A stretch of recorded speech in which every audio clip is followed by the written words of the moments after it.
India's billionaire count crosses the triple century mark. There are 334 USD billionaires, 6 times since the list debuted 13 years ago. तो जो success story इस वक्त India की है उसके मुताबिक India every 5 day, 5th day got 1 billionaire. Can you imagine? India के 334 billionaires हो चुके हैं. Why there are so many billionaires in India? India में इतने बिलियनियर्स कैसे हैं?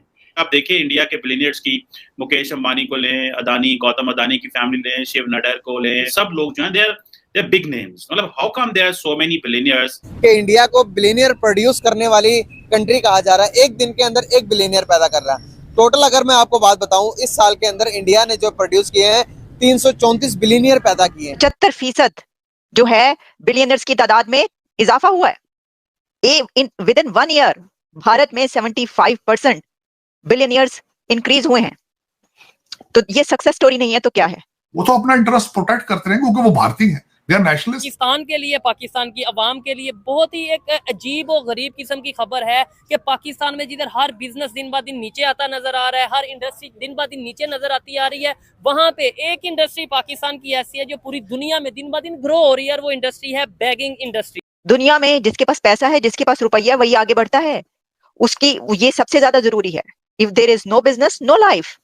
आप अपने कंट्री को कैसे आगे बढ़ाते हैं? 5th लार्जेस्ट इकोनॉमी में बिलियनियर्स का बढ़ना एक नेचुरल है. $42 बिलियन की पाकिस्तान के जो बैगर्स हैं उनकी इंडस्ट्री पूरी दुनिया में, चाहे वो पाकिस्तान में भीख मांग रहे हैं या पाकिस्तान से जाके सऊदी अरेबिया में, ईरान में, यूरोप में, दुनिया के किसी भी कंट्री में जाके भीख मांग रहे हैं. $42 बिलियन से प्लस की इंडस्ट्री बन चुकी है. जय हिंद दोस्तों, स्वागत है एक और वीडियो में. दोस्तों, भारत के 334 अरबपतियों की रिच लिस्ट जारी हुई है जिसमें गौतम अडानी टॉप पर पहुंच गए हैं. इसके बाद रिलायंस इंडस्ट्री के मालिक मुकेश अंबानी हैं, यानी हुरून रिच लिस्ट में गौतम अडानी भारत के सबसे अमीर व्यक्ति बन गए हैं. इसके बाद मुकेश अंबानी और शिव नादर हैं. पहली बार हुरून रिच लिस्ट 2024 में 300 से ज़्यादा भारतीय अरबपति शामिल किए गए हैं. यह 13 साल पहले जारी हुई लिस्ट से 6 गुना ज़्यादा है. हुरून रिच लिस्ट 2024 में बड़ी उछाल देखने को मिली है. इस लिस्ट में अब 1500 से अधिक व्यक्तियों की कुल संपत्ति 1000 करोड़ या उससे अधिक है. यह 7 साल पहले की तुलना में 150% की बढ़ोतरी को दिखाता है.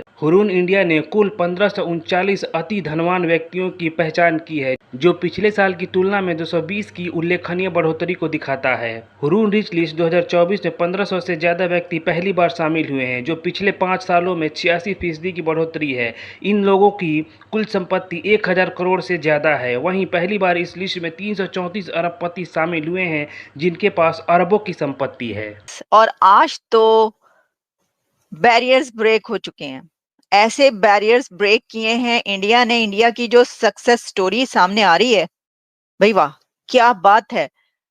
इंडिया के कितने बिलियनर्स हैं, लास्ट ईयर के मुकाबले में इसमें कितने इंक्रीज हुए हैं, और दुनिया में इस वक्त भारत कहां पर खड़ा है. और इस वक्त जो खबर हमारे सामने आ रही है जो कि हुरून लिस्ट है, और हुरून लिस्ट एवरी ईयर ये देते हैं जिसमें वो बताते हैं कि दुनिया में किस कंट्री के कितने बिलियनर्स हैं, वेल्थ कहां तक पहुंची है, किसी कोई कंट्री वेल्थ में कहां पर खड़ा है, कितना इंक्रीज हुआ है, कितनी तरक्की की है. तो जो सक्सेस स्टोरी इस वक्त इंडिया की है उसके मुताबिक India every 5 day, 5th day got 1 billionaire. Can you imagine? India के 334 बिलियनियर्स हो चुके हैं. अब भारत के अंदर 334 बिलियनियर्स बन चुके हैं लोग.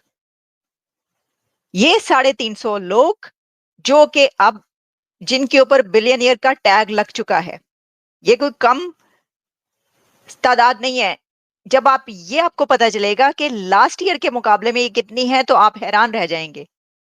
लास्ट ईयर बिलियनियर्स की जितनी क्वांटिटी थी, जितनी कैलकुलेट किए गए थे कि इतने भारत के अंदर बिलियनियर्स हैं, उसके मुकाबले में 75% इंक्रीज हुआ है. 75% जो है बिलियनियर्स की तादाद में इजाफा हुआ है. विद इन 1 ईयर भारत में 75% बिलियनियर्स इंक्रीज हुए हैं. तो ये सक्सेस स्टोरी नहीं है तो क्या है? देखिए, इसके ऊपर बहुत सारी अभी हम करते हैं, इसको एनालाइज करेंगे, बात की जा सकती है कि देखें गुर्बत भी बहुत है, पॉवर्टी। भाई दुनिया का सबसे ज्यादा पॉपुलेशन वाला कंट्री, पॉवर्टी भी होगी, बहुत सारे मसाइल भी होंगे, सब होगा। लेकिन इस पे हम ये नहीं कर सकते कि जो बिजनेस है हम उसकी बात ना करें, जो वेल्थ है हम उसकी बात ना करें। भाई सबसे बड़ा रुपया दुनिया में, जिसके पास पैसा है, जिसके पास रुपया है, वही आगे बढ़ता है। उसकी ये सबसे ज्यादा जरूरी है। If there is no business no life.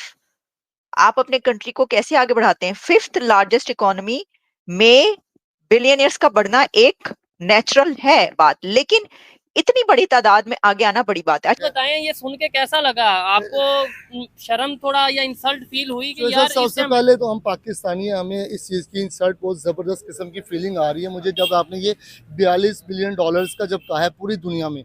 ये एक बहुत बड़ा बिजनेस है और डूब मंडे का मुकाम भी हम सब के लिए बैगिंग है। मैंने रिसेंटली मैं दुबई का विजिट था मेरा 2 साल पहले, तो मैंने वहाँ पे देखा है कि लोगों ने खुद अपने हाथ कटवा के उसको प्रॉपर, मैंने देखा है कि यहाँ से कटिंग की हुई है, उसको भीख मांग रहे हैं। और दूसरी मसाजिद, अपनी अपनी मसाजिद उनकी फिक्स हैं, वहाँ पे खड़े और वो पाकिस्तानी, मैंने उनका इंट्रो थोड़ा किया तो वो पाकिस्तान का, ये एक बंदे के लिए नहीं है।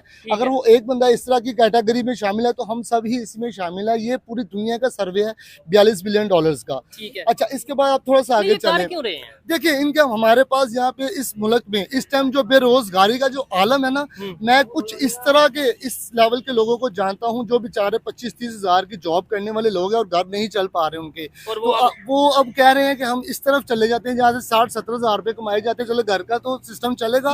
लेकिन ये एक शरई लिहाज से और एक लिहाज से ये गलत है। पाकिस्तान की बदनामी वाली बात है। और ये वाकई में जो एक आम पाकिस्तान में लेबर चल रही है, जो यानी कह लें कि सेल्समैन है, उसकी ऑलमोस्ट सैलरी 30,000, 35,000, 40,000 के राउंड अबाउट है। लेकिन ये पाकिस्तान के अंदर जो बैकर्स हैं वो लाख के करीब कमा रहे हैं। जी बिल्कुल, मैं कुछ इस तरह के लोगों को भी जानता हूँ जो इशारों पे होते हैं और एक दूसरे से उनकी लड़ाई हो जाती है। भाईजान कोई नया बंदा आ जाए ना वहाँ पे, अच्छा ये एक सिस्टम नहीं है, इनके पीछे पूरा एक गैंग है, इनके सरगना है, इनको बिल्कुल इनकी वॉच कर रहे होते हैं वो सारा दिन।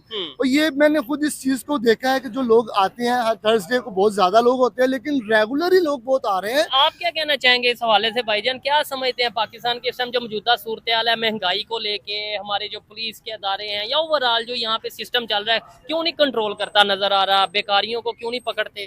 अस्सलाम वालेकुम। वालेकुम अस्सलाम। भाई जो कह रहे हैं बिल्कुल ठीक कह रहे हैं। अच्छा, अब उसमें कोई गुंजाइश नहीं कहने की।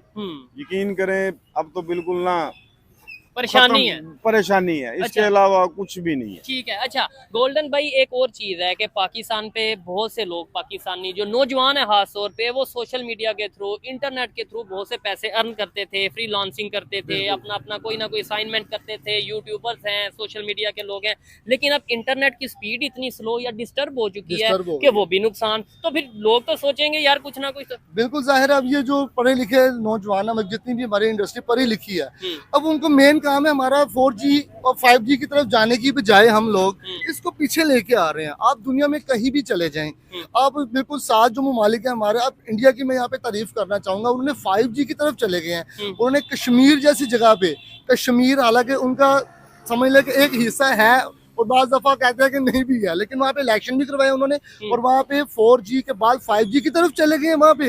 लेकिन हम इतना बड़ा मुल्क लेके बैठे और हमारे अपने नौजवान जो पढ़े लिखे हैं उनको हमने डिस्टर्ब कर दिया है।